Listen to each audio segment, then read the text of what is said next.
Let's get back to the top story of the day. News that filtered right around the world from late last night, Australian time. That is the death of Pope Francis. For more on his life and legacy now, I want to bring in Jacqui Remond from the Australian Catholic University. Jacqui, thanks so much for your time. The Pontiff was quite unwell. He had 5 weeks in hospital. It's not unexpected, but still a shock to many Catholics and Christians right around the world. How do you remember him today?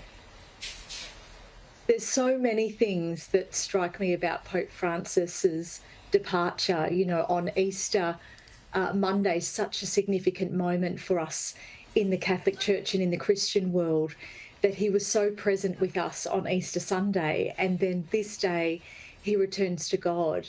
I had the privilege of meeting with him 4 times, and I was in several addresses with him.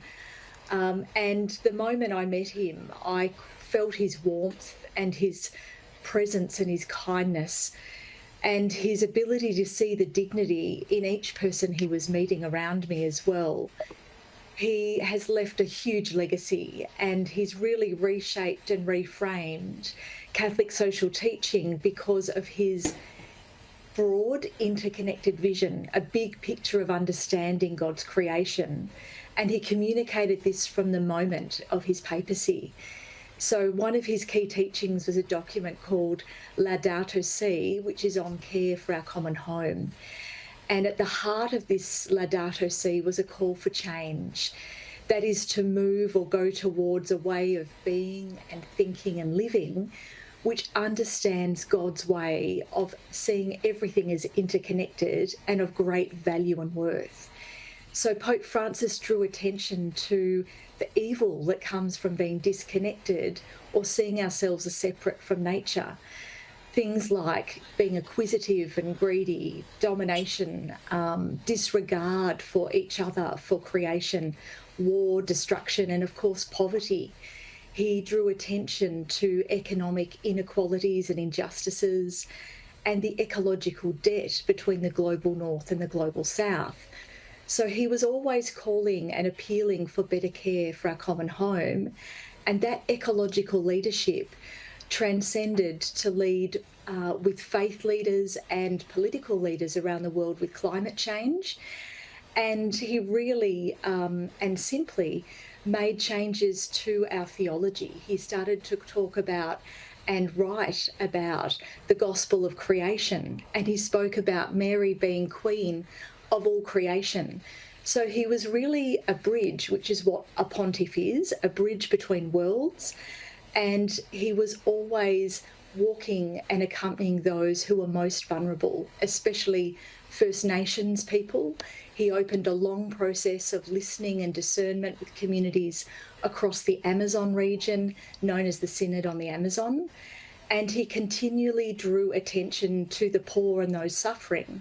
In fact, he was asked by a German film director, Wim Wenders, who interviewed Pope Francis, and he asked him who he considered to be the poorest. And he said, "If you ask me who is the poorest of the poorest of the poor, I would say Mother Earth. We have plundered her, we have abused her." And that's in a documentary entitled Pope Francis, A Man of His Word.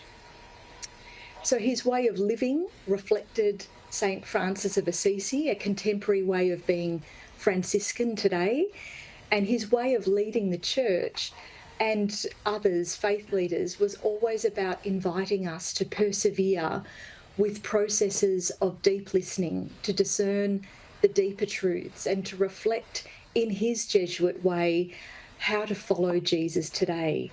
He critiqued a human-centred way of seeing the world and a technological